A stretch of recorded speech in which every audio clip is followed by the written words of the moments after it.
Então, estou eu aqui de novo trazendo outro programa sem contexto. E no programa de hoje eu vou começar falando sobre música, né? Então preparem-se. E hoje vai ser, inclusive, assim, especial, no sentido de que eu vou estar compartilhando uma opinião musical bem polêmica, né? Mas ela é polêmica apenas para um grupo específico de pessoas, que são o quê? Fãs de Metallica. Porque esta é a minha música favorita do Metallica e ela é a faixa título do álbum mais odiado por todos os fãs de Metallica. E essa música, nossa, o mais legal de tudo é que tem muita coisa para falar em torno dela, não só sobre ela em si, musicalmente falando. Então, quem ainda não fugiu do programa, continue escutando porque vai ter várias coisas diferentes. Essa música tem coisas para falar dela pessoalmente para mim e também coisas que dá para usar ela como exemplo até para entrar em assuntos mais amplos que envolvem vários pontos diferentes da sociedade e da cultura, para algo que quem me escuta regularmente já sabe que eu costumo fazer com várias coisas, né? Então vamos lá. O nome da música é Saint Anger, né? Saint Anger quer dizer santa raiva, né? Seria, no original em inglês seria santo, né? Santo raiva, ou são, né? São, assim como fala São Paulo, pode-se falar São Raiva, entendeu? Porque anger, né, ele trata na música como um ser masculino, se refere a ri. Só que na minha tradução eu vou traduzir como ela, por questões, né, de que santa raiva a gente imagina uma mulher, né? Pelo menos assim, tipo, não imagina necessariamente uma mulher, mas uma figura feminina representando a raiva, né?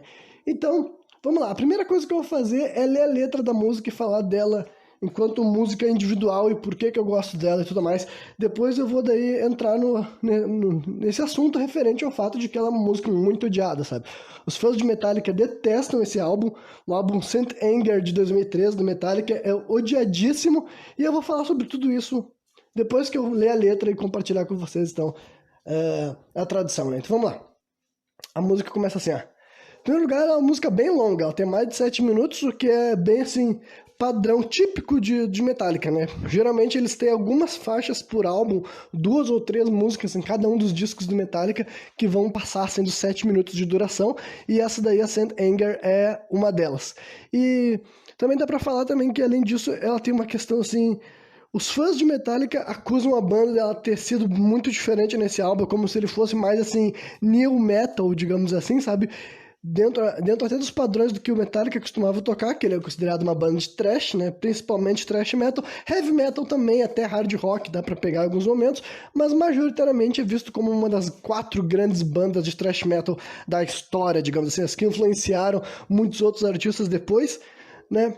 E esse álbum daí, então, é mal visto por essas questões já que eu tô elaborando, mas daí, pra mim, pensa em primeiro lugar, quando eu conheci essa música, eu não sabia de nada disso, literalmente, eu não tinha a menor ideia de que essa música era odiada, esse disco era odiado, e essa faixa era vista como mais, assim, new metal e, assim, diferente do que os fãs de Metallica esperavam. Mas, assim, estruturalmente falando, ainda é bem parecida com músicas do Metallica, sabe? É longa, o que muda também é o jeito que soa a bateria, né? Eu não me importo com o fato de que, realmente, parece com outras bandas dos anos 2000, sabe? Essa bateria que o pessoal faz piada, fala que soa como se fosse batendo em lata souvenir, entendeu? Eu não me importo com esse som sujo, esse som vulgar que era tradicional, e não só do new metal, digamos assim, né? Hardcore, tinha a bateria que soava assim também, e tudo mais, e outros gêneros que os fãs chatos de metal, né? Aqueles que são responsáveis pelo metal ter deixado de ser mainstream, né? Renegaram a posição de metal ser famoso, é justamente as pessoas que não aceitavam formas diferentes de tocar essas músicas e tudo mais, né? Então, essa bateria que deveria incomodar os fãs do Metallica não me incomoda, então ela já começa com uma introdução que eu gosto bastante, instrumentalmente eu gosto pra caralho dessa música, sabe? A bateria com lata de souvenir eu gosto, os riffs eu acho muito foda, tipo, ele não tem um solo especificamente só de guitarra, deve ser outra coisa que as pessoas odeiam, mas ele tem, tipo assim, um solo que, digamos assim, instrumental, sabe? O vocalista para de cantar lá na metade da música, e daí os instrumentos ficam tudo bem louco, que pra mim também é agradável, então eu já vou deixar bem claro que nessa questão eu curto, né? E, por fim, a segunda coisa, daí, antes de começar a tradução da letra, é falar sobre como ela é cantada. Eu, particularmente, uma das coisas que eu menos gosto de Metallica, já vou dar um spoiler do que vai ser dito lá adiante, eu não gosto de Metallica, entendeu? Então, e uma das razões que menos me fazem gostar, uma das razões que mais me fazem não gostar de Metallica é o vocalista. Eu não gosto do trabalho do vocalista, não curto, enfim, não me atrai, sabe? Não me pega, não sinto que ele tem as emoções que eu deveria estar sentindo ao longo das músicas do Metallica, eu não sinto que ele está passando, sabe? Essa é a minha percepção do trabalho do James Hetfield. Entendeu? Quem pensa diferente, quem sente diferente, quem se emociona, quem sente os sentimentos que ele deveria passar nas músicas, que bom, fico feliz por ti. Pra mim isso não acontece. Porém, nessa música eu acho que ele consegue, eu acho que ele entrega o que essa música, do que ela fala. E o que ela fala, obviamente, que é de raiva, né? Só que ela fala da raiva até de um ponto de vista assim, mais metafórico. Tem algumas expressões que são bem assim, bem fáceis de interpretar como uma visão suicida, mas dá pra ver que é um sentimento de raiva, mas de um ponto de vista metafórico, tanto é que o nome em vez dele só falar raiva, ele já chama de santa raiva e tudo mais. Então, honestamente, eu consigo sentir esse sentimento, essa sensação de fúria, de raiva, talvez até de frustração, né, permeando em tudo que o James canta nessa música do começo ao fim. Então eu posso dizer que até o vocal dele, que costuma ser um dos low points da banda pra mim, nessa música aqui ele entrega o feeling que eu gostaria de estar sentindo nessa faixa. Então vamos lá, né? Vamos começar agora a tradução para depois discorrer sobre todo o resto que vai ter para falar sobre essa música, e tem muito mais do que ser falado, vocês podem ter certeza. Então ela começa assim, ó: santa raiva ao redor do meu pescoço. Santa raiva ao redor do meu pescoço. Tipo, o que isso quer dizer já fica meio que sem subjetivo, sabe? O que é uma santa raiva ao redor do seu pescoço? Mas vamos lá, né? Ela nunca recebe o seu respeito. Santa raiva ao redor do meu pescoço. Depois ela canta mais uma vez. Depois ele começa a cantar. Tipo, ele começa a repetir santa raiva ao redor do meu pescoço, só que daí ele muda um pouco o ritmo de como ele estava cantando essa frase, e paralelamente a uma das frases, paralelamente às vezes que ele canta santa raiva ao redor do meu pescoço, ele também vai cantando no fundo, assim, como se fosse ele fazendo back vocal para ele mesmo, dizendo assim que você puxa descarga, você descarrega, sabe? E ele repete de novo: ela nunca recebe seu respeito, santa raiva ao redor do meu pescoço, ela nunca recebe seu respeito, né? E depois ele chega no refrão da música já logo de cara, né? Então pra ver que são duas estrofes sem muita letra, mas assim pra tu ouvir o que ele tá falando e sentir alguma coisa. E o refrão ele fala assim: foda-se tudo e sem arrependimentos. Eu bato nas luzes nesses cenários escuros. Eu preciso que a voz me deixe me libertar, que me deixe em paz, né? Que ela me deixe em paz. Foda-se tudo e sem arrependimentos eu acerto as luzes nesses cenários escuros. Coloca, tipo, put down the luz, como é que é assim? Eu vou retirar o nó, sabe? Eu vou retirar o nó, eu vou me enforcar, é o hang myself, né? Santa raiva ao redor do meu pescoço. Então, essa parte aqui meio que tem uma vibe suicida, especificamente, nesse momento, né? Depois ele canta, assim, uma outra parte que ele repete algumas vezes na música. Acho que não sei se dá pra considerar também uma extensão do refrão. Acho que é, né? Acho que é uma música que tem 2 ou 3 partes do refrão, porque essa frase que ele vai repetir algumas vezes. Praticamente todas as frases dessa música ele repete em algum momento, sabe? Ao longo desses 7 minutos de música. Depois ele fala assim: eu sinto o meu mundo estremecer, como um terremoto. É difícil de ver claramente. Isso sou eu? Será que isso é medo? Eu estou com muita raiva de você. Eu estou com muita raiva de você. Eu estou com muita raiva de você. Eu estou com muita raiva de você, né? Santa raiva, depois ele se acalma e volta pro ritmo mais comum, né, que é o começo da música. Santa raiva ao redor do meu pescoço, santa raiva ao redor do meu pescoço, ela nunca recebe seu respeito. Santa raiva ao redor do meu pescoço. Depois repete essa frase mais uma vez, enquanto ele vai cantando você descarrega, né?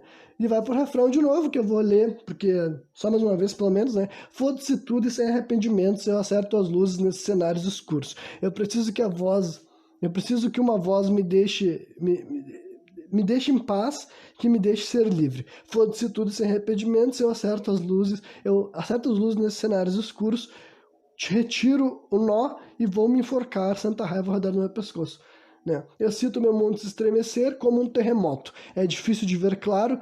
Isso sou eu? Será que isso é medo? Eu estou com muita raiva de você. Eu estou com muita raiva de você. Eu estou com muita raiva de você. Eu estou com muita raiva de você. Aí ele vai pro instrumental, aquele solo instrumental que eu falei, que não é um solo de guitarra, mas é um solo com todos os instrumentos, descendo uma pancadaria nos nossos ouvidos. E depois ele volta, assim, o James volta cantando essa parte, assim, que essa aqui é a bridge da música, que também continua na mesma onda de agressão que tem permeado essa música do começo ao fim, né? Ele fala assim: eu preciso que a minha raiva fique saudável. Eu preciso da minha raiva só pra mim. Eu preciso que a minha raiva não me controle. É isso aí. Eu preciso que a minha raiva seja eu. Depois ele começa a cantar repetir mais 4 vezes. E eu preciso libertar a minha raiva, e eu preciso libertar a minha raiva, eu preciso libertar a minha raiva, eu preciso libertar a minha raiva. E depois ele dá um berro daí, liberte, solte-a, né? Set it free. Depois ele repete o refrão, que eu não vou ler, que eu já tinha lido algumas outras vezes e tudo mais, né? O refrão, as 2 partes do refrão, né? A primeira do foda-se tudo sem arrependimento, até a parte do terremoto, e depois ele termina repetindo 8 vezes, eu estou com muita raiva de você, eu estou com muita raiva de você, e depois termina só um instrumental até o som cessar, digamos assim, né? Então, essa é a música, né? Saint Anger, do disco Saint Anger, lançado em 2003 pelo Metallica, né? Então, é uma música assim, vamos começar então, primeiro, a minha relação pessoal com ela, né?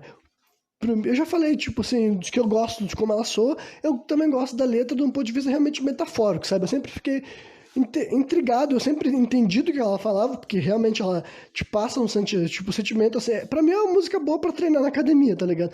É uma música boa pra, tipo, de fazer esforço físico, porque ele te descarrega energias, assim, dessa questão. Não que eu não possa ouvir ela sentada na minha casa, eu também consigo, sabe? É um bagulho normal. Eu posso estar no busão ouvindo uma bateção de lata e tá lá, calmo e sereno lá de fora. Isso daí é normal pra quem curte rock e metal.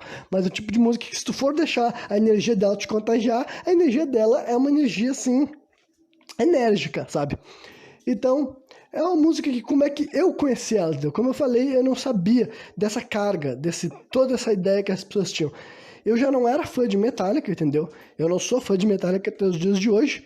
Eu já escutei mais de uma vez os 2 discos do Metallica que eu considero os mais aclamados, que é o de 1984, o Ride the Lightning, né? Foi lançado 19 anos antes do Saint Anger, e também o álbum de 88, que é o And Justice for All, né? Eu já escutei esses 2 álbuns completos, na íntegra, prestando atenção, lendo as letras e tudo mais, e eu vou dizer pra vocês, olha, que não curto, entendeu? Eu não vou nem entrar naquela métrica de dizer que é uma banda ruim, que não serve pra nada, que não presta. Claro que é uma banda importante, marcou história, entendeu? Influenciou vários artistas que eu gosto, sabe? Vários artistas que eu já comentei aqui com vocês, que eu já falei das letras deles, foram inspirados pelo Metallica. Tudo bem, o que eu tô falando pra mim, enquanto indivíduo, eu não me apego com essas músicas especificamente, sabe? Eu já escutei os álbuns mais de 2 vezes e nunca tive vontade de revisitar nenhuma delas, sabe? Não tem nem momento que eu me acordo e eu penso, pô, bem que eu queria curtir uma música do Metallica desses 2 álbuns aí que eu falei, entendeu? Por outro lado, quando eu conheci essa música, que é Saint Anger, eu gostei da primeira vez que eu ouvi, eu continuei ouvindo ela o resto da minha vida. Já faz o quê? Eu também conheci ela lá nos meus anos de formação, assim, sabe? De relação ao rock e metal. Talvez até antes, porque eu conheci ela tem a ver com a luta livre. Talvez essa também é outra questão que me deixa o meu carinho por essa música um pouco mais elevado, mas eu posso dizer pra vocês que hoje em dia ela já transcendeu o ponto de uma música que eu conheci graças à luta livre, sabe? A primeira vez que eu ouvi essa música foi por causa de um pay-per-view de luta livre. A WWE utilizou, na época que a WWE ainda gostava de usar músicas de rock e metal para divulgar os pay-per-view deles, né? Essa música é de 2003, então teve um pay-per-view da WWE de 2003 que eu assisti, tipo, não ao vivo, né? Porque eu não assisti o Luta Livre em 2003, mas lá por 2008 ou 2009, quando eu já estava tendo acesso à internet dentro da minha casa, eu assisti um show da WWE de 2003, um pay-per-view, um dos shows grandes, que eles utilizavam essa música para promover uma das lutas, sabe? Rolava assim um clipe, né? Um clipe mostrando cenas, acontecimentos dos caras se batendo, para mostrar por que eles estariam lutando no show pelo cinturão e tudo mais, construindo a história e tudo mais, né? Inclusive é de uma luta grande que envolve 6 lutadores. Para quem conhece luta livre, é a Elimination Chamber. A Elimination Chamber de 2003, num dos 4 maiores pay-per-views da WWE, foi promovido com essa luta, sabe? E na época, com essa luta não, com essa música. E na época que eu tava vendo esse clipe, eu já gostava de luta livre, e eu já tava começando a me aventurar com rock e metal, mas eu nem sabia que essa música era do Metallica, e nessa época ela era novidade. Então provavelmente muita gente não saberia que essa música é do Metallica, considerando que ela soa diferente, né? Mas daí, tipo, não era novidade no ano que eu tava conhecendo ela, era novidade na época que essa foi utilizada no show, entendeu? Só que daí eu ouvi ela, achei legal, resolvi baixar, comecei a curtir, comecei a achar maneiro, e daí depois, não muito tempo depois, eu fiquei sabendo desse fato, entendeu? Quando eu conheci outras pessoas que eram chegadas ao rock e metal, eu comecei a ficar sabendo que as pessoas detestavam essa música, falavam super mal, falavam que era uma bosta, e daí é um bagulho que eu ficava assim me perguntando, eu falei, pô, Mas então será que eu tô errado por curtir essa música? Tipo assim, será que eu deveria deixar de gostar dela e gostar das outras músicas do Metallica que são melhor? Só que daí, no final das contas, eu cheguei à minha conclusão. Eu, como sempre, sendo uma pessoa altamente reflexiva, que não me deixa influenciar por opinião alheia, eu cheguei à conclusão de que, não, quer saber, eu gosto mais dessa música, posso falar com todas as letras, posso falar com confiança, com segurança, entendeu? Hoje em dia eu já ouço essa música há mais de 10 anos, sabe? Já faz 12 ou 13 anos que eu ouço Saint Anger, e eu posso dizer pra vocês, pra mim, é a minha música favorita do Metallica, sabe? Muito melhor do que todas as músicas que eles fizeram antes dos anos 2000, entendeu? E eu não tô falando isso assim pra brigar, pra reclamar, pra ofender. Eu sei que pra maior parte da audiência isso não tá sendo nada demais, mas vocês podem ter certeza que gente que é fã do Metallica, que tá me ouvindo aqui, deve estar muito puto, sabe? Até porque eu nunca vi nem exceções, sabe? É real, eu nunca ouvi um fã do Metallica que é fã de tudo, inclusive esse álbum, sabe? Eu nunca vi um fã do Metallica que fala, não, eu sou fã do Metallica, inclusive de Saint Anger. Todos os caras que se dizem fã do Metallica, gente que usa camiseta do Metallica, todos, sem exceção, odeiam esse álbum, sabe? Falam muito mal, falam que é uma bosta. E por esse ponto de vista, eu até acho que faz todo sentido que eu goste. Não porque os outros não gostam e por isso eu tenho que gostar. Eu quero dizer que, tipo assim, se eu não gosto daquilo que as pessoas dizem ser o lado bom do Metallica, sabe? Se eu não acho legal, eu não acho interessante, não me diverte, não me distrai, não me entretém, as músicas que o Metallica lançou nos anos 80, que os fãs consideram as músicas mais incríveis da carreira deles, sabe? Pra mim faz bastante sentido que, se eu não gosto disso daí, o álbum que as pessoas menos gostam seja aquele que, pra mim, tem alguma coisa ali que me atrai, que me agrada, que eu acho interessante, sabe? Então, esse é o tipo de coisa, assim, que eu me acostumei, sabe, com essa ideia. Ao longo dos anos eu fui entendendo, quanto mais eu vi outras pessoas falando que detestavam, cada vez que caía Saint Anger no aleatório no meu computador, eu ouço a música e falei, pô, será que eu tô errado, o resto do mundo tá certo? Daí eu ouvi a música e falei, não, cara, essa música é muito foda. Foda-se a opinião dos outros, justamente porque eu sei que isso aqui é algo completamente subjetivo, entendeu? Eu sei que música, gosto musical é aquela coisa que tu pode, com toda certeza, cara, tu tem toda a liberdade para ter os teus gostos e admirar, apreciar as tuas músicas, as melodias que tu acha interessante, pelas tuas razões, pelos teus motivos, entendeu? E que nem eu disse, eu não preciso falar mal do Metallica pra isso. Eu só tenho que ser honesto, eu tenho que ser sincero, sabe? A única razão que faria eu não falar tudo isso que eu já tô falando aqui, ó, nesse momento, seria eu ter, tipo assim, medo, vergonha, mas, tipo assim, é um fato, entendeu? Ou eu não querer compartilhar, tenho medo do que as outras pessoas vão falar, vão querer provar que eu tô errado. Cara, não tem como provar, entendeu? Eu já ouço essa música há mais de uma década, sei suficientemente, como eu disse, ela já transcendeu a posição, assim, quando eu ouço essa música eu não penso assim, é a música que eu conheci no show de luta livre. Durante algum tempo eu pensava isso, entendeu? Mas hoje em dia, quando toca Saint Anger, eu penso, vai tocar Saint Anger, foda, gosto muito, curto pra caralho, entendeu? E que nem eu disse, essa música foi lançada quase 20 anos depois do Rise the Lightning, então é normal que ela seja bem diferente, sabe? Quase 20 anos depois, qualquer artista que não for AC/DC, entendeu? Vai ter se reinventado, vai ter que ter mudado um pouco, vai ter que experimentar algumas coisas. Se isso foi bom ou ruim, depende de quem tá recebendo o produto, sabe? E eu também nem me importa aqui que os caras do Metallica acham, se eles também detestam esse álbum. Eu acharia interessante que eles não odiassem, porque eu encontraria a segunda pessoa no mundo que não odeia essa música além de mim. Mas eu posso dizer pra vocês que eu acho muito foda. Inclusive, pra vocês terem uma ideia de quão foda eu acho agora, vou falar ainda mais, que não satisfeito com tudo que eu falei até aqui, eu vou falar ainda mais pra falar que essa música serviu pra eu criar não necessariamente uma cena, mas uma personagem adjunta a outro personagem na história, sabe?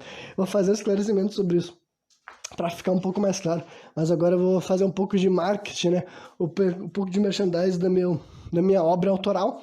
Mas antes, se tivesse alguma outra coisa pra esclarecer especificamente sobre essa música, se tinha mais alguma curiosidade. Tá. Não, eu só ia dizer que eu acho que também eu posso usar como exemplo, antes de transicionar para o assunto referente à minha história, eu só posso dizer que eu acho que posso usar como exemplo o fato de que a reputação que essa música tem, eu acredito que é muito aquela coisa assim de que basicamente se tornou um tabu, sabe? Eu acho que como a maioria das pessoas que conhecem as músicas acabam conhecendo por influência de terceiros, tipo, as pessoas te mostram, as pessoas te contam, as pessoas te influenciam previamente, entendeu? Eu acredito que seja isso que aconteceu, porque a minha ideia do que acontece com essa música, desse álbum de modo geral, e não que as outras pessoas não possam achar ruim genuinamente. É claro que elas podem achar ruim genuinamente, tranquilo, mas eu quero te dizer que eu também acho que muitas pessoas simplesmente, quando estão conhecendo a banda Metallica, eles ouvem falar que esse álbum é muito ruim, eles ouvem falar que ninguém gosta desse álbum, e é um bagulho que se retroalimenta, sabe? Mas eu também acho que deve ter tido muitas pessoas que sequer ouviram o Saint Anger, que sequer ouviram o álbum na íntegra, e que sequer, tipo assim, se permitiram pensar diferente justamente porque eles já sabem que o consenso da maioria é pensar o contrário, sabe? E eu, pra mim, nunca tive problema de divergir de opinião com os outros, sabe? Nunca tive problema de falar, então, entendi o teu ponto, achei interessante, legal que pra ti funciona assim, mas eu não concordo, sabe? Eu tenho, pra mim é facilmente, se quando eu sei que é um negócio que simplesmente é questão de opinião, de ponto de vista, sabe? Eu não tenho problema em manter minha palavra firme, sabe? E daí, como eu refleti extensivamente sobre esse caso, eu já tive uma conversa sobre esse assunto regularmente, sabe?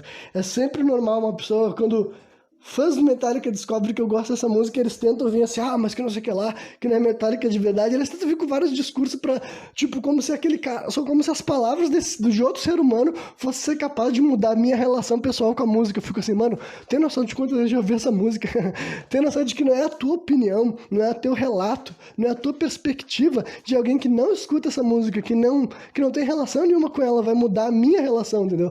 Se eu já ouvi dezenas, provavelmente centenas de vezes ao longo dos anos, né? Porque fica no meu computador e toca no aleatório e tudo mais, e de vez em quando toca no meu telefone também, enfim. Se eu já ouvi essa música dezenas ou centenas de vezes, e o meu veredito aqui é a minha música favorita do Metallica, não é o relato, não é a opinião de uma outra pessoa que vai dizer, mas essa música é terrível, tu tem que gostar desse outro álbum. Cara, eu já dei chance pros outros álbuns, e eu não gostei, sabe? Então, é isso aí, sabe? Eu acredito que parte do desaprovação que essa álbum tem, e essa música também, para fazer parte do álbum, tenha, é justamente esse negócio de gente que já tem a ideia antes deles se permitirem conhecer, sabe? Eu, quando fui conhecer essa música, eu já não tava vindo com essa carga, sabe? Essa é uma diferença que eu tive de vários, assim, na minha opinião, eu tive de várias pessoas quando estavam conhecendo rock e metal, né? Rockistas, de modo geral, quando tá fazendo aquele ABC que tu vai circular pelas bandas mais famosas. Eu acabei não me pegando em nenhuma delas justamente porque eu não tinha uma influência, sabe? Eu pesquisava os grandes nomes da música, do rock e do metal, para eles serem famosos, sabe? Desde coisas como Rolling Stones e Beatles e Judas Priest, eu botei um S no final, enfim.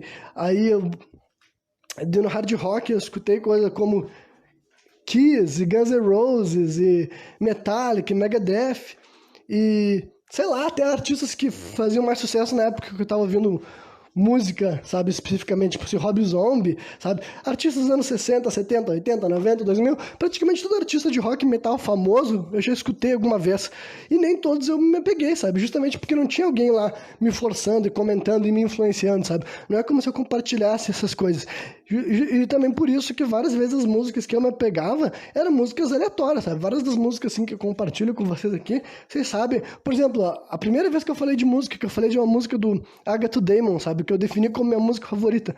Uma música aleatória que tem 300 mil visualizações no YouTube há mais de 12 ou 13 anos que o vídeo tá no ar, sabe? E eu não tô falando isso só pra ser edgy, pra ser diferente. É pra realmente expressar uma relação que eu tenho com aquela música, sabe? Eu conheço há muito tempo, eu ouço há muito tempo, ainda me mexe, ainda tipo assim, não digo que me emociona, mas quero dizer que me atinge nos pontos assim, de satisfação no meu cérebro que eu penso, caralho, que música foda, sabe? Que música pica. Então, é um bagulho que eu acredito que eu tenho essa distinção de várias outras pessoas, porque eu não fui, assim, iniciado nesse mundo do rock e do metal pela mão de outra pessoa, sabe? Eu simplesmente fui conhecendo, fui fazendo minhas pesquisas e lendo e conferindo as músicas, principalmente, sabe? E não é como se tivesse alguém me dando uma perspectiva daquilo. Eu botava pra rodar as músicas que eu gostava, eu revisitava as músicas que eu não gostava, eu excluía da minha vida e fui elaborando meu próprio gosto, meu próprio roteiro, sabe? Independentemente do que os outros achavam e tudo mais. E então foi assim, entendeu? Mas agora, feito esse esclarecimento também sobre essa questão dessa Anger, que influência que ela teve pra mim na minha história? só para quem não se esquecer, né, para quem se esqueceu, eu sou autor de literatura fantástica, né? Atualmente você pode comprar meu primeiro e o meu segundo livro através dos meus, né, para comprar em versão e-book, né? Através do Facebook tu pode buscar por Lágrimas Negras do Submundo, a página que tem lá é minha, pertence a mim. Lá tem um link que vai te levar para adquirir o meu primeiro e meu segundo livro do mesmo universo, da mesma franquia, ou também através do meu Instagram, se vocês botarem @rcpautor, tem um link lá na descrição da minha bio, e lá vocês podem também estar adquirindo os meus 2 primeiros livros em formato de e-book, né? Então vamos lá. Após esse pequeno merchan, essa minha obra, ela é uma obra de fantasia sombria, né? Como eu já falei várias e várias vezes. E daí, tendo esse caráter assim, de personagens sobrenaturais, uma outra coisa que ela traz, uma outra coisa que ela incorpora, são os elementais. O que são os elementais? Recapitulando muito brevemente, né? No universo do meu livro aconteceu um procedimento chamado o Elo. Os demônios fizeram com que o inferno e a terra se ligassem, né? O submundo e a terra, para ser mais exato. E daí, quando isso aconteceu, o mundo espiritual, o plano astral, se aproximou do mundo terreno também. E daí era praticamente assim, um mecanismo de defesa embutido por Deus, ou como ele é chamado no meu universo, Gadu, grande arquiteto do universo, né? A força criadora. Ele tinha esse mecanismo de defesa caso os demônios conseguissem fazer aquilo que eles conseguiram, que é ter acesso à Terra. Quando eles fizessem isso sem querer, querendo, eles fariam com que o plano astral se aproximasse do plano físico, e daí permitiria que os elementais, que são seres de natureza semidivina que habitam aqui o nosso planeta, né? Isso no universo da minha história. Tudo que eu estou falando aqui agora, eu estou falando com precisão, com uma informação exata e tudo mais, porque eu estou definindo algo que eu criei, entendeu? Então é por isso que eu estou falando que funciona da seguinte forma e tal. Então no meu universo, os elementais eles respondem a tudo que existe, entendeu? Desde os elementos básicos da natureza até sentimentos, sensações, basicamente como era utilizado diferentes assim entidades, até deuses e outros tipos assim de guias espirituais que a gente vê assim até nas religiões, tipo assim, da vida real mesmo, né? Então é uma coisa que eu transmiti pro nome elemental para ficar menos assim, como é que eu posso dizer, menos herege, sabe?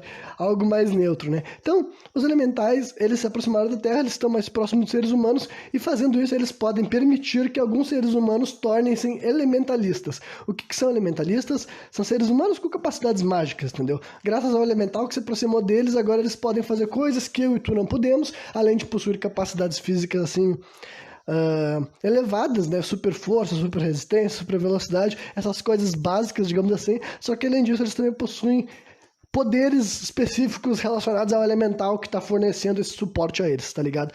Então, essa música daí, a Saint Anger, ela acabou servindo para eu criar uma elemental que vai atender pela alcunha de Santa Raiva, né? Os elementais, na verdade, eles não têm forma, eles são só energias, mas eles se apresentam com formas de animais, ou de monstros, ou de seres humanoides, porque fica mais legal para o leitor imaginar, e também se algum dia eu, usando a minha pretensão para falar que algum dia eu posso fazer essa minha história virar um livro, quer dizer, um livro ele já é, né?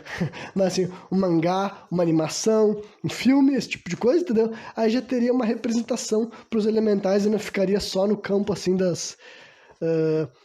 do abstrato, né? Mas eu também já tinha, tipo, até para obra literária já era o objetivo de eu dar um relato sobre como eles se parecem, para os leitores poderem criar essas imagens e tudo mais, né?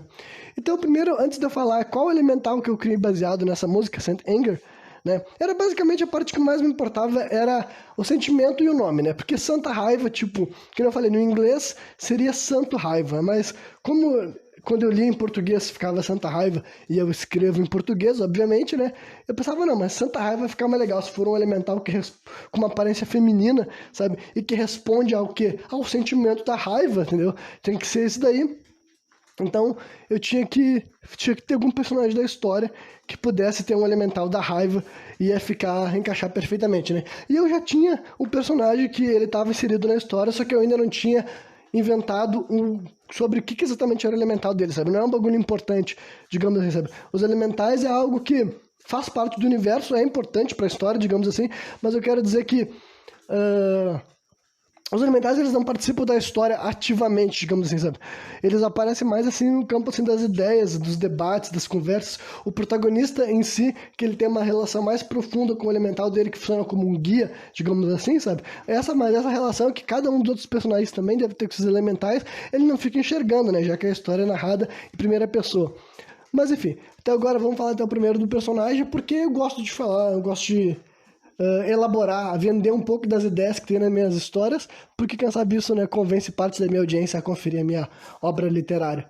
E esse personagem daí, ele foi colocado já desde o meu primeiro livro, e ele foi colocado na história também para ser um daqueles personagens que eu me permitiria fazer algo diferente, né? Assim como vários dos personagens que eu já trouxe aqui exemplos, como quando eu falei sobre o Rei Rubro, eu falei sobre o personagem aquele rapaz que é acompanhado pelo Demônio Dragão, acho que foi recentemente, inclusive, no Sem Contexto 121, acho, sei lá, faz pouco tempo. Ou quando eu falei sobre o personagem que é o Lazarus, que é o híbrido entre lobisomem e vampiro, que é quando são esses personagens que eu estou fazendo fora da métrica que eu mesmo estabeleço, né? Esse personagem, ele, por quê? Porque ele ia ser colocado no primeiro livro e ele ia sendo aqueles personagens que é considerados, assim, que tem um poder, assim, apelão, sabe? De forma simples, de forma popular, vocês vão entender facilmente do que eu tô falando. Que é quando tu vê, assim, aparece um personagem na história e tu vê que ele tem um poder meio pateta, um poder meio desbalanceado, que faz com que ele esteja, assim, 1 ou 2 ou 3 níveis acima dos outros personagens da história, os concorrentes, né, o resto do elenco, digamos assim, né? E esse personagem daí, ele foi o primeiro que eu coloquei na história com esse caráter, entendeu? Quer dizer, acho que ele aparece depois do Rei Rubro. Então ele é o segundo, na verdade, né? Porque o Rei Rubro apareceu ainda antes dele, né? Mas esse personagem daí, ele também era um ser humano normal, antes de rolar o elo, sabe? Ele não... Ele tem, tipo... Todo o background dele eu ainda não revelei, então eu não vou revelar aqui agora, sabe? Eu, enquanto autor, já tenho uma ideia sobre quem esse cara era, o que ele fez e quais são os objetivos deles, o que ele tá tramando, digamos assim, sabe? Mas então, por enquanto, eu só vou compartilhar o conceito dele, que é o que é apresentado nos 2 primeiros livros, basicamente, sabe? Já é um pouco de spoiler, porque isso aqui é o tipo de coisa que o leitor não teria qualquer informação, mas eu preciso vender meu peixe, tá ligado? Se eu não falar sobre os elementos da narrativa que são interessantes, ou pelo menos assim, intrigantes, é difícil as pessoas quererem conhecer a obra, né? Mas então esse personagem, ele foi criado. Eu criei ele há anos atrás, quando eu estava criando meu primeiro livro, baseado numa premissa, que eram os personagens que eram vendidos como invulneráveis, né? Esse termo daí a gente já escutou algumas vezes para definir alguns personagens da Marvel, da DC, personagens como o Hulk, né? O Juggernaut também, né? Como é que traduzem o nome dele hoje em dia? Fanático, né? A invulnerabilidade é o tipo de poder que já nos foi vendido, já nos foi apresentado em algumas histórias, em alguns universos. Seja na Marvel, na DC, e até mesmo histórias assim que não são norte-americanas, né? Histórias assim até de animes também, tem personagens assim nesse estilo, que o poder deles basicamente é simplesmente uma força física e uma resistência absurda, sabe? Descomunal. Eles estão no meio de um universo que os outros personagens podem lançar vários poderes, têm várias capacidades diferentes. Eles não fazem nada disso, eles só batem, pulam e gritam, mas isso daí é o suficiente para eles serem muito, muito desbalanceados, pelo simples fato de que tu bate, acerta e nada acontece com esses cornos, né? Então eu criei meu personagem vulnerável, né? Nessa mesma linha, ele não teria nenhum poder assim de disparar, não teria projéteis, ele não teria capacidade de voar, não teria poderes psíquicos, só que ele teria uma força física descomunal, ele poderia arrebentar as coisas, rachar as coisas, partir as coisas, e por outro lado, os personagens que interagem com ele vê que batem nesse desgraçado e não acontece absolutamente nada, sabe? Eu queria que, no primeiro livro principalmente, ele é literalmente invulnerável, nada acontece com ele, tipo assim, de ferimento, sabe? Todo mundo que tentou botar a mão nele viu que não aconteceu nada, ele não sangrou, não cortou, não derrubou, não caiu, enfim... O pessoal tentou fazer qualquer coisa com esse desgraçado no meu primeiro livro e viram, não, quer saber, cara, eu acho que não é só a força física, acho que é o poder dele. Acho que o poder dele é a incrível invulnerabilidade. Realmente não tem como causar dano nesse corno, sabe? Tô usando muito o corno como ofensa, né? É que hoje em dia é difícil recorrer a ofensas, né? Eu vou mudar também pra pau no cu, filho da puta, arrombado. Mas eu entendo que essas... Só vou fazer uma justificativa sobre as ofensas? Não, simplesmente vou continuar ofendendo. Quem quiser me julgar, me julgue. Mas é isso aí. Então... esse personagem foi criado sobre essa premissa, então meu primeiro livro, ele basicamente não vai ser contestado por ninguém. E ele vai ter um caráter meio assim de ser, tipo, a primeiríssima interação dele, ele meio que dá uma surra no grupo do protagonista, sabe? O protagonista e os amigos dele, todos são carpidos por esse cara daí como se não fosse nada. E daí é meio que pra dar aquela sensação assim pro leitor que, tipo assim, caralho, um maluco sozinho fumou a gurizada inteira, pra ver como ele é desbalanceado mesmo. Só que ao mesmo tempo ele não mata ninguém, então já deixa meio que entendido que, apesar dele não ser aliado do protagonista, ele não necessariamente é um vilão, ele simplesmente é um cara muito forte que tem uma outra agenda, digamos assim. Só que daí logo em sequência ele também tem uma cena que daí ele tem um confronto contra um vilão, e eu já vou spoiler que ele vence facilmente do vilão também. O vilão também não tinha qualquer chance contra ele, não era só... Aí deixa mais acentuado que não foi tipo assim, não foi só o protagonista e os amigos dele que foram incompetentes, esse cara realmente é brabão, esse cara é fortão, esse cara pode fazer algumas coisas que nem mesmo os demônios estavam esperando que fosse ser capaz de encontrar tamanha barbaridade assim. Nesse momento da história, digamos assim, nesse momento do mundo, sabe?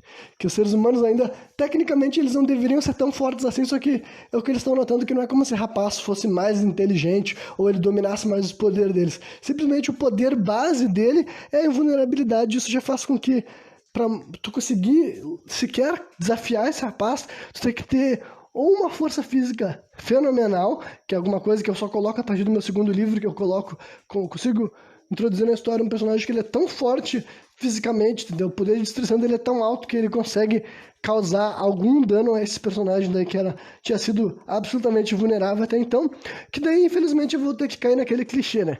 Todo personagem vulnerável, ele acaba se ferindo em algum momento, porque é assim que funciona, sabe? Não adianta...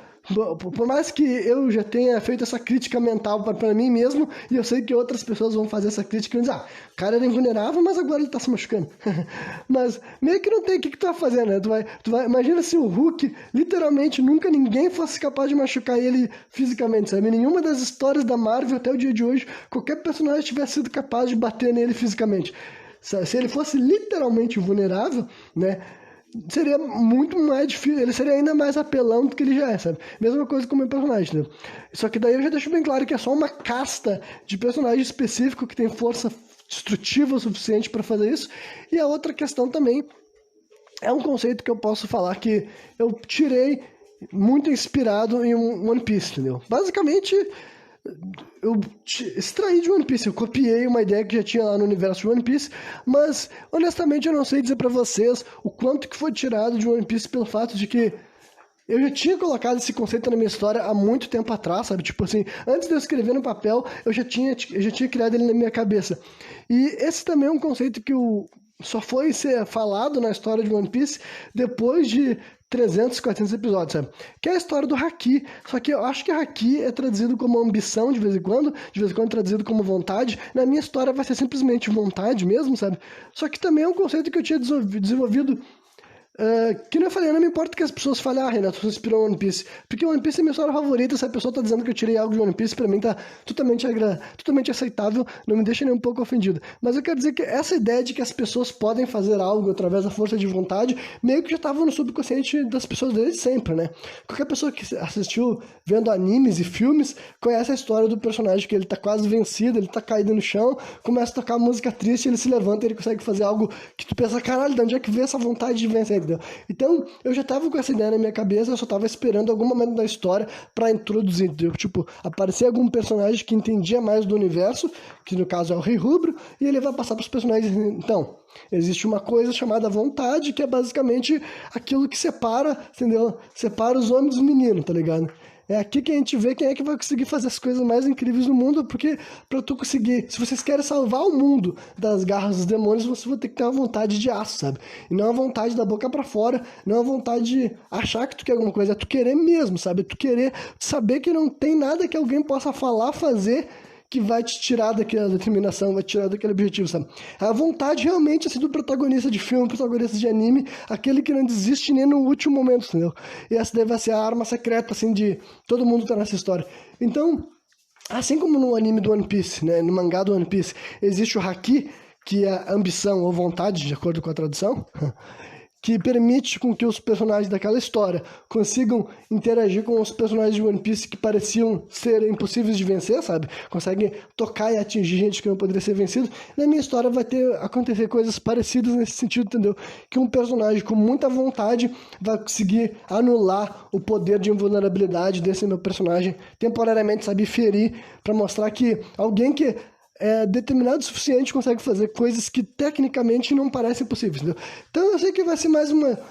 É um conceito de ser romântico, mas é o tipo de coisa que das duas uma. Ou tu coloca ou tu não coloca, entendeu? E eu preferi colocar porque simplesmente, escrever uma história que não tem nenhum discurso sobre isso parece um pouco assim...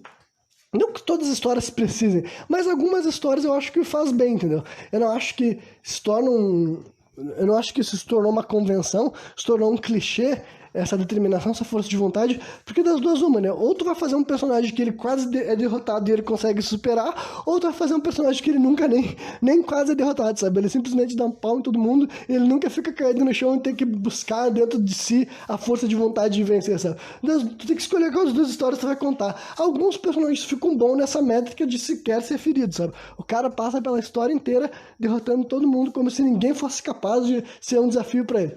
Tudo bem, mas agora outros personagens eu acho que eles crescem, né? Quando eles passam por um momento que eles estão fudidos, e mesmo quando eles estão fudidos, eles estão tipo, não, é só mais uma disputa, só mais um desafio, só mais uma pedra no meu caminho, eu vou continuar, eu vou me levantar, eu vou me erguer, eu vou ir adiante, e eu vou superar isso aqui que parecia insuperável, sabe? Eu vou vencer essa luta que parecia que estava perdida desde o começo, mas eu nunca duvidei, eu sempre soube o que eu ia fazer, sempre soube aonde que eu ia chegar, sabe?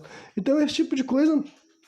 apesar de ser clichê, apesar de ser um negócio que a gente já viu acontecer várias vezes, ainda é interessante. Então, depois de fazer esse grande esclarecimento sobre o meu personagem vulnerável, ele então que vai receber essa elemental chamada de Santa Raiva, né? Que nem eu disse, elementais não tem forma, mas ela vai se apresentar com uma imagem que, na minha cabeça, eu idealizei ela de uma maneira bem espontânea, né? Quando eu tô falando da minha história, quando eu tô fazendo a minha história, muitas das coisas, assim, eu gosto de trabalhar com aquele conceito que eu falei lá no começo, no episódio piloto, antes dos programas sobre criptozoologia, eu falei daquele termo de raio na garrafa, né? Lightning in a bottle, que basicamente é tu pegar uma ideia que ela parece que veio do nada, sabe? Parece que veio assim, é um lampejo, é um negócio que simplesmente tá passando por várias... Eu, né, no caso, eu tô passando por várias imagens mentais na minha cabeça e quando eu enxergo alguma coisa que eu já acho legal, eu fico assim, tem algo aí, entendeu? Isso daí pode ser desenvolvido, isso daí pode ser elaborado, isso daí pode ser interessante, sabe? Eu gosto de confiar nesses meus instintos, sabe? Porque daí eu acho que tem mais chances de eu conseguir ser original, né? Apesar da minha história ter alguns conceitos que eles são mais clichês, ele tem que ter uma parcela de originalidade satisfatória, né?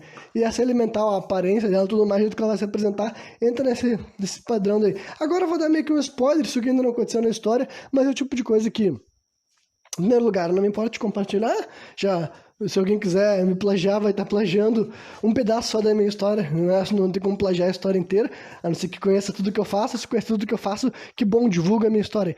Mas enfim, ela vai se apresentar então, ela vai ser uma mulher, né, por causa do nome Santa Raiva, eu vou querer que ela se apresente como mulher, o personagem vai falar que a alimentada dele se chama Santa Raiva, entendeu? Como se fosse uma santa mesmo, e ela vai ser assim, a aparência dela vai ser de uma mulher gorda, no sentido assim, gorda, assim, realmente obesa, sabe? Eu quero que seja uma mulher bem gorda mesmo e que ela seja muito grande, sabe?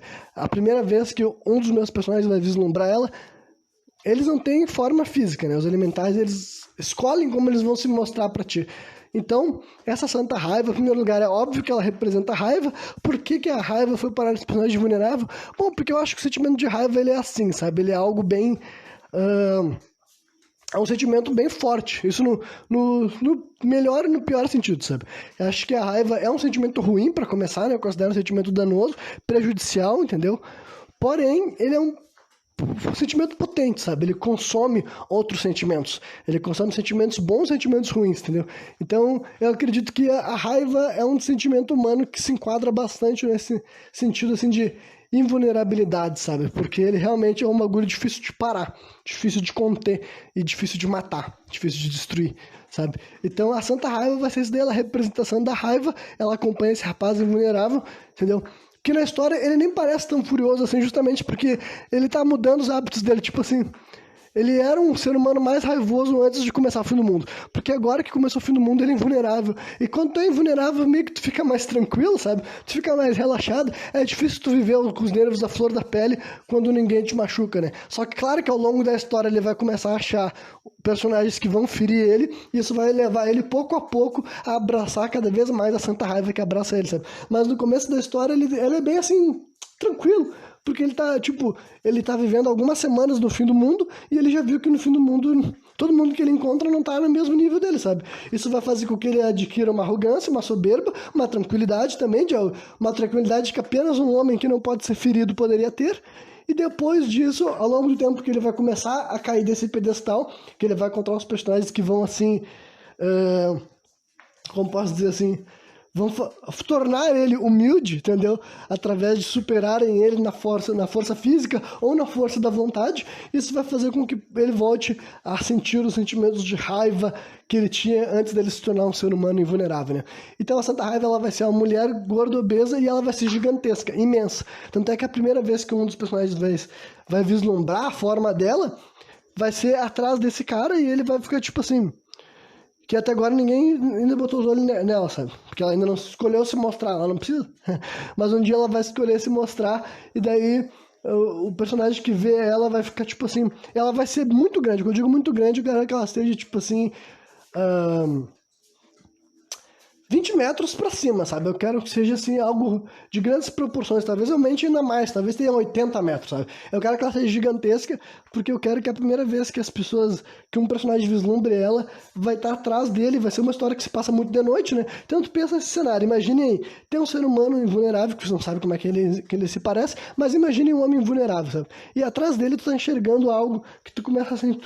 Tu pensa primeiro, será que é um pé? Aí tu pensa, mas é um pé grande. O pé grande não é o Bigfoot, não é o Sasquatch. Simplesmente um pé enorme. Aí tu começa a percorrer aquele corpo e tu fala assim, mas caralho, é um pé de um ser humano? Só que tu começa a olhar pra cima e tu vai vendo que tu não começa a chegar ao fim, tu começa a ver aquela forma, que por isso que eu falei que seja uma mulher gorda obesa, porque eu acho que um gigante... Uma mulher gigante obesa vai ser uma imagem mais interessante do que se fosse uma mulher magra, sabe? Acho que pra ideia que eu quero passar, essa imagem vai ser melhor. Aí tu vai ver aquele corpo, ela vai estar nua, porque ela é tão grande que não precisa, tipo assim, não precisa ter roupa, sabe? Não é como se as pessoas fossem conseguir enxergar muita coisa no corpo dela, sabe? Ela vai ser simplesmente uma forma humana, humanoide gigantesca, tipo assim, com 20 metros pra cima, que quando tu olhar lá pro alto, assim, tu vai ver... talvez um olho, sabe? Os cabelos dela meio que jogado por todo o corpo até a altura, assim, dos seios, mais ou menos, sabe? E tu vai ver um olho dela assim e tal, tu vai ficar, puta que pariu, sabe? O personagem, quando ele estiver enxergando isso, ele vai sentir um arrepio na espinha, ele vai dizer, caralho, é essa daí a mulher que acompanha, né? Como eu disse, alimentar não tem forma, ele não tem gênero, sabe? É simplesmente a forma que ela quis se apresentar, sabe? Ela quis, me chama de Santa Raiva e me enxerga como... uma mulher obesa, imensa, gigantesca, sabe? De enormes proporções, entendeu? Por que vai ser assim? Que eu disse, é um bagulho que foi muito espontâneo, sabe? Na hora que eu tava criando aquela personagem chamada Santa Raiva, eu procurei qual personagem que poderia ser acompanhado por um elemental chamado assim. Esse personagem vulnerável pareceu uma boa escolha, e quando eu comecei a imaginar que forma que eu queria dar pra ela, essa ideia essa imagem mental de uma mulher nessas formas que eu falei, sabe? Nua, obesa, enorme, gigantesca, sabe? Tipo assim, numa cena que ela vai estar assim, ela vai estar acima dos prédios da volta dela, sabe? Tu vai ver assim, meu Deus do céu, esse bicho é gigante. Realmente, olhando, ela nem parece ser humano, ela só é identificada como ser humanoide pelo fato de que ela não tem nenhum traço diferente de mim, de ti. A única coisa que é diferente é as proporções dela, né? Realmente é gigantesca. E ela vai ter também a serenidade, apesar dela ser a raiva, sabe? Ela ser a representação da raiva, ela enquanto ser, assim, com o jeito que ela se mostra, é de muita calma, de serenidade, de alguém que é tão, assim, imponente, sabe? De alguém que é tão... Tu não consegue mover ela do lugar, tu não consegue ferir ela, tu não consegue machucar, que apesar dela ser a raiva, ela não vai ter o aspecto que as pessoas poderiam ter, sabe? De alguém que tá gritando e correndo, pulando e saltando. Ela simplesmente fica parada ali, existindo, sabe? Insuperável, imensurável, inoxerável, né? E agora, para finalizar esse programa, bem, somando a leitura da letra mais as explicações a respeito de por que ela é uma escolha interessante, e mais toda essa jornada mental que eu fiz com vocês para explicar quando que ela foi encaixada na minha história, né? Então tem essa outra razão para deixar bem claro que essa música nunca vai desaparecer assim da minha galeria de músicas, digamos assim. Sempre que eu escrever essa personagem na minha história, sempre que eu ler a palavra Santa Raiva, sempre que eu pensar nisso, eu vou me lembrar da minha história, lembrando da minha história eu vou lembrar dessa música, então eu estou ligado com ela para todo sempre, né? E daí, para não sair muito assim, como agora falta o que eu pretendo falar só por mais uns 20, 25 minutos no máximo, e eu também não posso entrar num tema muito abrangente, eu vou falar algumas coisas relacionadas assim, à música que eu já tinha separado para comentar em alguns momentos, algumas ocasiões, e acho que eu vou misturar os dois assuntos mesmo num só, porque acho que faz sentido fazer, né? Em primeiro lugar, eu vou comentar assim um pouco, aí sem, tipo, isso aqui agora sem uma pesquisa que eu tenha feito por agora, sabe? Não é assim um TCC, sabe? Não é um argumento que eu quero convencer as pessoas firmemente do que eu tô falando, mas é só sobre, eu já refleti muito sobre a famosa frase assim, do rock está morto, entendeu? E eu já pensei assim sobre essa ideia. Eu, enquanto fã de rock e metal, já pensei bastante sobre isso, sobre como é que aconteceu do rock se tornar um fenômeno mainstream e por que aconteceu do rock deixar de ser um fenômeno mainstream, entendeu? E então a única coisa que eu acho, tipo, claro que dá pra estudar muito mais aprofundadamente, mas eu acho que no final das contas vai acabar sendo só uma especulação, né? Algumas especulações com maior ou menor, assim, embasamento, mas no final das contas especulação ainda assim, né? Então, eu acho que pra mim, o próprio fenômeno do rock e do metal ter se tornado, assim, um fenômeno mainstream, daí que eu quero dizer com o fenômeno mainstream. O que é mainstream? Mainstream é um termo que quer dizer fluxo principal. Ah, mas Renan, por que tu fala esse termo em inglês mainstream em vez de falar fluxo principal? Porque ninguém fala fluxo principal aqui no Brasil. Quando que vocês já viram alguém falar assim, ah, esse aqui é o jornal principal, o jornal que é o fluxo principal. Essa representa a mídia que é o fluxo principal. Não tem essa expressão. Em compensação, quando tu está lendo artigos em inglês, pesquisando, tem um termo específico que eles usam para falar sobre aquilo que está em voga, aquilo que está em alta, aquilo que é o comum, que é o normal, aquilo que é o que vai sair, sabe? O que são as coisas mainstream? O cinema mainstream é o cinema hollywoodiano, o cinema que jogam na tua cara, esfregam na tua cara, falam, olha só, conheça esses filmes, tu precisa conhecer esses filmes, senão tu não é um ser humano legítimo, sabe? E todo o resto que não faz parte do cinema hollywoodiano dá pra te chamar de cinema independente ou cinema regional, tu fala de acordo com o país que ele tá produzindo, entendeu? Mas não se torna mainstream, e mainstream quer dizer que é melhor, quer dizer que é pior. Eu não acho que seja assim, entendeu? Eu já falei aqui que pra mim não é os números, não é a venda, não é o sucesso de algo que define algo como bom. Então mainstream pra mim não é necessariamente ofensa nem assim, não é algo bom nem ruim, entendeu? É simplesmente reconhecendo que aquela coisa é o que está mais assim na boca do povo, digamos, sabe? É o que a música pop é o que o funk é, entendeu? São os gêneros mainstream, até o rap também, hoje em dia o rap é mainstream também, aqui no Brasil principalmente, sabe? Então, assim como também dentro dos próprios gêneros tem as versões mainstream, não, sabe? Assim como tem o funk mainstream, tem uma versão de funk que é mais nichada, que é mais independente, que tem menos exposição.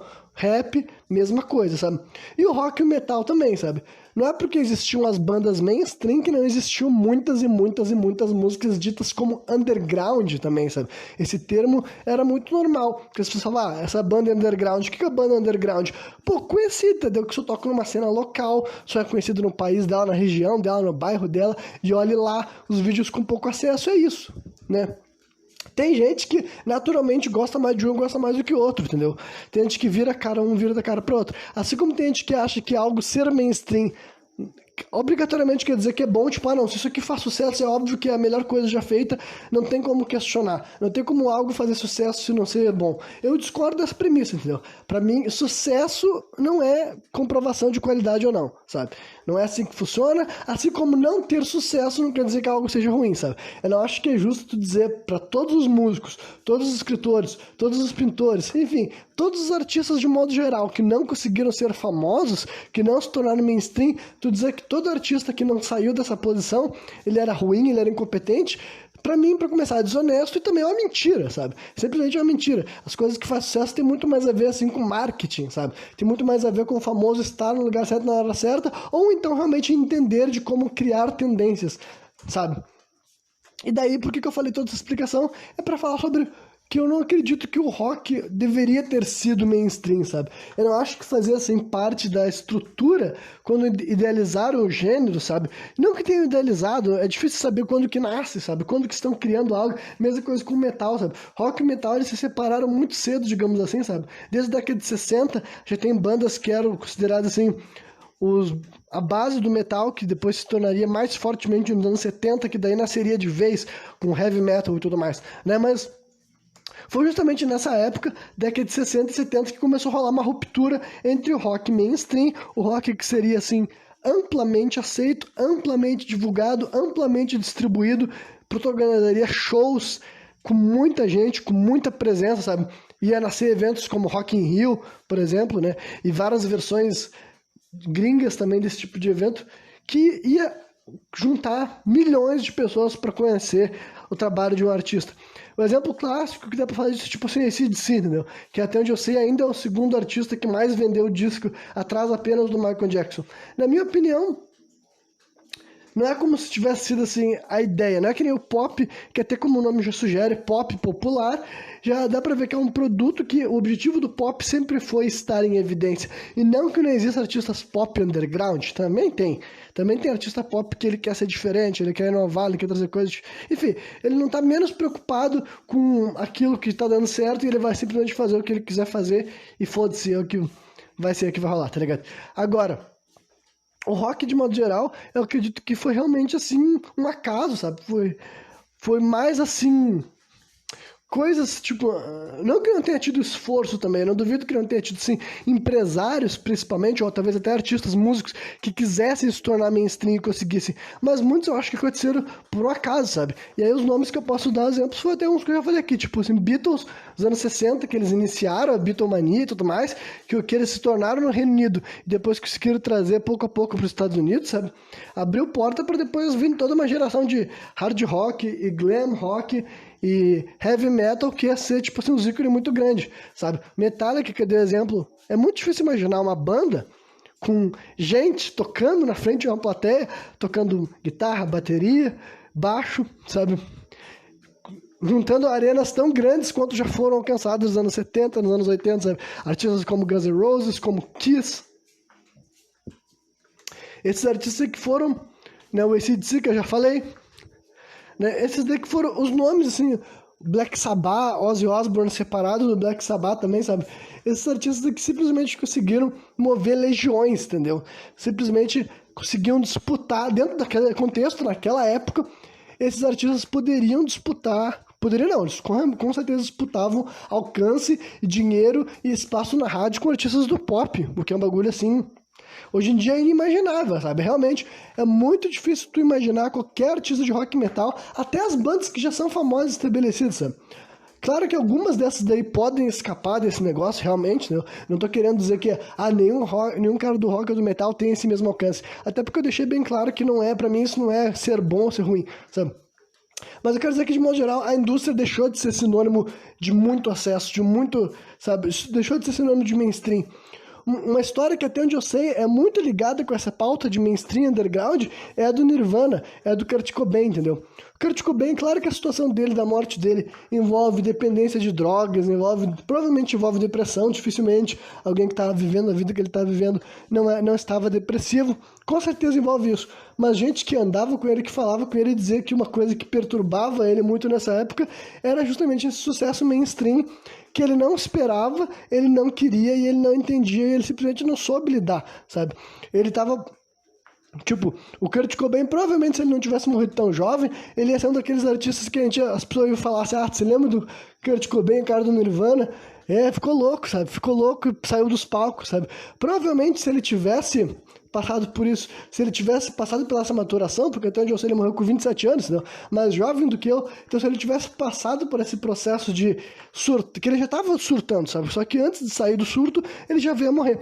E já era muito, até onde eu sei, era muito sobre isso, entendeu? Ele nunca quis ser tão famoso quanto ele foi, nunca quis ganhar tanto dinheiro, e aquilo lá também incomodava ele, porque eu não sou também um fã de Nirvana, sabe? É uma banda que eu conheci na época que eu tava conhecendo rock e metal, mas não tem nenhuma música deles que eu ouço regularmente e tudo mais, mas é uma banda que foi super importante, marcou a época e tudo mais, e justamente porque ela fez sucesso mainstream, sabe? Era ali nos anos 90, depois que as pessoas estavam falando assim, então, hard rock não é mais a mesma coisa, heavy metal não é mais a mesma coisa, mas esse negócio de grunge, cara, esse negócio de grunge vai ser o novo rock do futuro, sabe? O novo rock de sucesso. E a verdade é que o Nirvana tava sendo, tinha tudo pra ser, assim, um dos maiores nomes, assim, no sentido de vendas mesmo, sabe? De alcance, ia ser um artista do rock e do metal que ia ser grande, grande, grande, grande. Só que foi cortado logo cedo, entendeu? Justamente porque nunca foi o objetivo do cara, ele nunca falou assim, eu quero estar na MTV ali e arrecadando milhões e milhões de views e ganhando milhões e milhões de dólares, sabe? Nunca foi, o cara só queria fazer as músicas dele, tocar nos botecos sujos e no final ele estava dominando o mundo, sabe? Então esse daí é um exemplo também de coisa assim que essa ideia do famoso e do não famoso, eu realmente acho que muitos dos artistas do rock e do metal não pretendiam isso. Por outro lado, outros que eu acho que são simplesmente assim, gente querendo dinheiro, sabe? Acredito que tem há muitos artistas, ainda mais artistas que não se reinventam, sabe? Os artistas que ficam na mesma lógica, acredito que eles estão ali pela grana, eles sabem muito bem que, tipo assim, não, se eu lançar uma música nova vão reclamar, então eu vou lançar a mesma música de sempre, cantar a mesma música de sempre, porque é o que dá dinheiro, é o que as pessoas gostam, é o que dá aprovação, e é só isso que tá me importando aqui, não é a minha vida artística, tá ligado? O que eu quero é a prata. Ou, quem sabe, em algum momento foi a vida artística, mas a vida artística do cara importou nos primeiros 5 anos de carreira e os outros 35 é só por causa do dinheiro, sabe? Então, tem muitas essas questões pessoais, né? E também, mas daí chegou anos 2000, o rock ainda tinha possibilidade de ter, como posso dizer assim, sucesso mainstream, sabe? Foi aos últimos anos que eu acho que surgiram bandas. Aí quando eu digo bandas, eu quero falar bandas realmente naquela métrica que eu descrevi ali, entendeu? Vocalista, guitarrista, baixista, sabe, baterista, essas estruturas assim, ao vivo, as pessoas cantando e tocando na frente das pessoas, sabe? Foi a última época que começou a surgir novas bandas assim, final dos anos 90, começando nos 2000, que encheu essas grandes arenas. E eu sei que tem vários festivais que são grandes, assim, tipo assim, festival que consegue botar 20, 30, 40 mil, tocando várias bandas no meio, entendeu? Aí também é outros 500, é outro negócio que pode rolar também e tal. Sabe? Eu não tô dizendo que o rock não tem nenhum alcance, mas agora, poder dizer que um artista individualmente pode competir, sabe? Qual o artista do rock e do metal de hoje em dia, em 2022, que pode competir individualmente em questão de números, de acesso, que um Lil Nas X, por exemplo? Sabe? Não há, simplesmente não há. Dizer que tem um artista contemporâneo nessa métrica que faça as coisas, não tem, sabe? E em parte também eu acho que o que matou, o que foi tirando o rock do cenário mainstream, foi justamente a resistência de uma parte do que deveria ser o público àquele produto, sabe? Eu vou dar um exemplo assim, de um artista que um dia eu vou falar de algumas músicas dele, que é o Limp Bizkit, sabe? O Limp Bizkit, ele entra perfeitamente nessa história. Ele era um artista do quê? Do new metal ou também do rap metal, se vocês quiserem falar assim, sabe? Era uma geração que estava vindo ali no final dos anos 90, começo dos anos 2000, queria misturar rock metal com rap, com rima, sabe? A gente viu acontecer bastante no Linkin Park, por exemplo. E o Limp Bizkit, assim como o Linkin Park, também dá pra dizer como uma das últimas bandas que conseguiu esse grande sucesso, assim, esses grandes números também, sabe? Mas o Limp Bizkit conseguia lotar umas arenas fodidas no começo dos anos 2000. Só que quem é que mais reclamava do sucesso desses caras era o próprio pessoal do rock e do metal, que não aceitavam, que não toleravam essas mudanças, sabe? Era o próprio pessoal do rock e do metal que queria que fosse a mesma coisa que tinha sido nos anos 70, nos anos 80, e tudo que era novo eles reclamavam, sabe? O new metal era uma bosta, sabe? Algumas das bandas conseguiram prosperar mesmo, sabe? Tipo Slipknot dá pra entrar na mesma linha, sabe? Outra banda dos anos 90, rock, metal, gritaria, máscara, umas coisas assim desse tipo. New metal também, principalmente no começo, era mais new metal do que qualquer outra coisa. Depois disso ele foi se tornando mais até mainstream, entendeu? Dá pra dizer assim, Before I Forget ali, tipo, marca uma transição, sabe? Acho que é o terceiro disco da banda, marca uma transição pro mainstream. Meio que é uma coisa que tu vê em muitos artistas, sabe? E pode ser natural, pode ser um bagulho assim que não foi planejado, não foi uma escolha, mas também eu não duvido que muitos artistas eles pensam, se essa música, se esse meu álbum agora for um pouco menos agressivo, eu boto em mais espaço, toco em mais rádio, eu posso fazer mais show, sabe? Eu acredito que muitos desses artistas podem fazer uma decisão assim, entendeu? E é isso aí, sabe? Então, mas a moral da história que foi isso, né? Começou a ter todas essas bandas, isso para não falar movimentos como metalcore, sabe? E as bandas assim que não pareciam metalcore, mas eram um pouco de metalcore também, sabe? Avenged Sevenfold, Black Veil Brides, todas essas bandas assim que veio assim, aí já era anos 2000 mesmo e tal, tinha uma resistência muito grande justamente por elas não serem o que muitos dos caras que se diziam rockistas, sabe, estavam dispostos a curtir. Moral da história, acho que foi, na minha opinião, foi essa história, assim, entendeu? Que fez com que esse negócio caísse de moda, sabe? Eu não sei dizer pra vocês, assim, de 2010 pra cá, realmente alguma banda de rock e metal nasceu e surgiu e prosperou, entendeu? Eu ouvia falar relativamente bem de uma banda chamada Greta Van Fleet, que ela é praticamente assim, ela é muito, muito, muito inspirada em Led Zeppelin, sabe? Só que eu também não sou fã de Led Zeppelin, então pra mim não é uma banda muito inspirada em Led Zeppelin que vai me ganhar. Mas também não tô falando que nenhum desses artistas é ruim, não é isso que eu tô falando, não. Só tô dizendo que eu não sou fã nem de um e provavelmente eu não vou ser fã do outro. Só que era uma pouca banda que eu ouvi falar sobre isso e de modo geral não tem, tá ligado? Tem algumas bandas que tocam instrumentos, tem alguma coisa que dá pra te fazer uma forçação de barra, mas agora me dizer que nos últimos 10 anos realmente tem surgido artistas de rock e metal com guitarrista, baixista, sabe, baterista e vocalista e conseguir uma proeminência que nem artistas desses gêneros tinham conseguido nos anos 70, 80, 90 e 2000, eu acho que não. Acho que foi a primeira década que realmente não nasceu nenhuma banda de rock e metal que prosperou, entendeu? Todas as bandas que chegaram a ter grande sucesso. E daí eu não tô falando que não teve bandas que nasceram e existiram, sabe? Isso daí o rock, nesse ponto de vista, nunca vai morrer, entendeu? Eu conheço até hoje em dia bandas novas que estão saindo recentemente. Só que é um ponto que eu acho que o rock e metal chegou num ponto que ele vai viver pro resto da vida dele, que é o quê? É do indie, é do underground, é isso aí, sabe? Eu acho que aquilo ali que a gente testemunhou décadas atrás realmente vai ficar no passado, sabe? É muito difícil para eu enxergar o jeito que o mundo é hoje em dia, sabe? O que é a música, o que as pessoas gostam, quais são os grandes artistas que fazem grande sucesso, sabe? Que conseguem encher uma arena sozinho, só ele sozinho consegue botar milhões de pessoas para assistir, sabe? Tirando as bandas que já ainda conseguem fazer isso, tipo assim, o Metallica ainda faz show gigantesco, mas é derivado a um sucesso dele desde antes, tá ligado? Não é uma fama, não é uma fanbase que ele criou nos últimos 20 anos. É gente que curte eles há muito tempo e também até as pessoas jovens que curtem eles aprenderam a curtir eles, assim, por influência de gente mais velha, ou também são uma minoria, entendeu?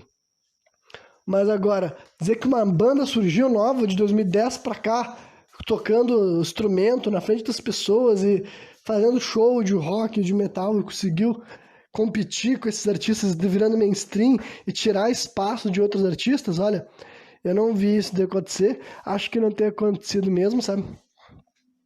Mas, porra, pior que quanto mais eu tô falando, eu acho que tem mais coisa pra falar, sabe? Isso aqui era pra ser breve, era pra ser um encerramento. Tinha uma outra parte do assunto ainda pra eu falar sobre o que a música vai se tornar. Só que eu acho que então talvez eu guarde essa outra parte pra começar o próximo programa sem contexto, talvez, sabe? Deixar os dois assim interligados. Mas, eu vou concluir nesse lance só do rockismo ter matado o rockismo, sabe? Eu acho que foi isso mesmo que aconteceu, sabe? Eu acho que os próprios fãs dos gêneros começaram a apresentar muita resistência, começaram a complicar muito, e daí os caras falaram, quer saber se esses caras estão achando ruim? Vamos simplesmente nos virar para outros gêneros que estão dispostos a obter o sucesso mainstream. Foda-se esse pessoal daí, tá?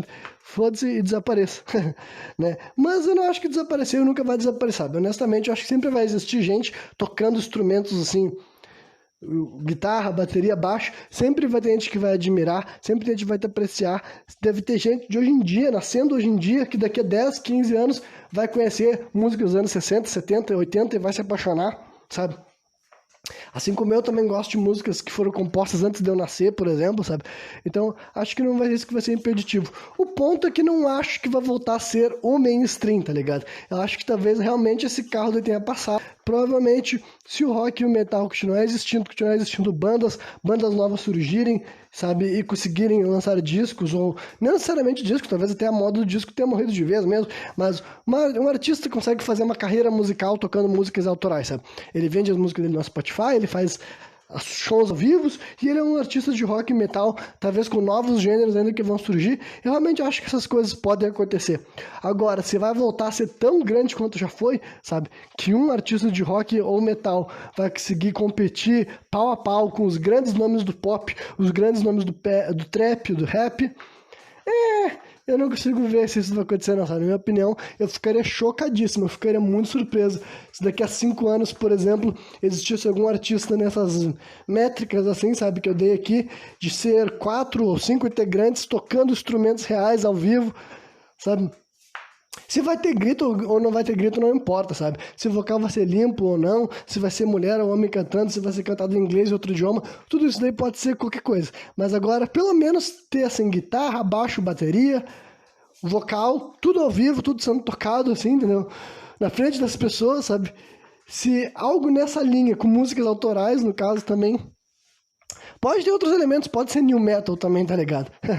Mas agora, se algo nessa linha vai conseguir os mesmos números que a gente vê outros gêneros fazendo, sabe? Ou ser líder, sabe? Que nem eu falei que esse é o segundo artista que mais vendeu, atrás apenas do Michael Jackson. É bem difícil imaginar essas coisas assim se repetindo, sabe? Outro artista que se identifique nesse gênero, chegue, faça tanto sucesso, chegue tão alto, e talvez seja o melhor, sabe? Talvez seja gêneros que o que eles foram pra fazer realmente não foi feito pra ser, tipo assim, receber um grande palco, sabe? Eu acredito que o ponto mais alto do rock, o ponto mais alto do metal é esse fator de ser transgressor, sabe? De falar coisas que talvez não sejam muito bem recebidas pela maioria e tudo mais. Então talvez o cenário ideal e o artista ideal do rock e do metal, ele tem que ser mais nessa linha, sabe? Quem sabe o cara que vai ser o bom artista do rock e do metal, ele não tá obcecado em dinheiro, o dinheiro não é a primeira prioridade, e ele não tá preocupado em como que ele vai fazer, vai ter o maior alcance possível, sabe? Ele compõe, ele expõe, ele alcança as pessoas que têm interesse em conhecer o que ele tá fazendo, e ele sobrevive daquilo ali. Ele consegue fazer uma carreira e tudo mais. Só que ele não se torna uma mega estrela, uma super estrela que faz muita grana e viaja o mundo inteiro e vive a vida inteira dele de um disco que ele lançou em 1980, tá ligado? Talvez esse tipo de coisa que aconteceu ali por uma razão que é difícil saber por quê, que começou a se tornar o gênero tão bem aceito, se tocado em festa, se tocado em rádio, se tornar maneiro, e ir parar na televisão, e parar no cinema, e se tornar realmente assim, o mainstream, sabe? Tu ligava a rádio e o que tu ia ver era rock, era metal, era o que era o padrão da época, sabe?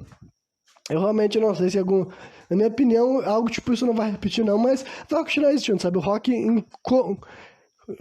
tipo, como um todo, nunca vai morrer, sabe? E daí, todo o resto que eu tenho pra falar, vou te falar no outro programa, porque eu vou fazer daí uma análise, eu vou sair do rock e do metal, vou falar da música como um todo, sabe? Falar sobre o passado da música, o presente da música, o futuro da música, mais uma vez esse papo assim, mais assim, especulação, sabe? O que eu acho, o que eu já vi acontecendo, o que eu acho que vai acontecer, quais são as minhas esperanças, quais são as coisas que eu temo. Eu vou começar o próximo programa Sem Contexto falando sobre esse tipo de assunto que é derivado de tudo que eu falei aqui, porque daí eu não vou me repetir, mas ao mesmo tempo que eu não quero abrir essa nova lacuna aqui agora, porque eu vou me estender falando durante mais 20 ou 30 minutos. Mas é isso aí, quem me viu até o final, espero que tenha curtido, que qualquer dia de volta... Vamos tentar de novo. Então é isso aí, quem me viu até o final, espero que tenha curtido, e qualquer dia eu tô de volta novamente, trazendo mais um programa Sem Contexto.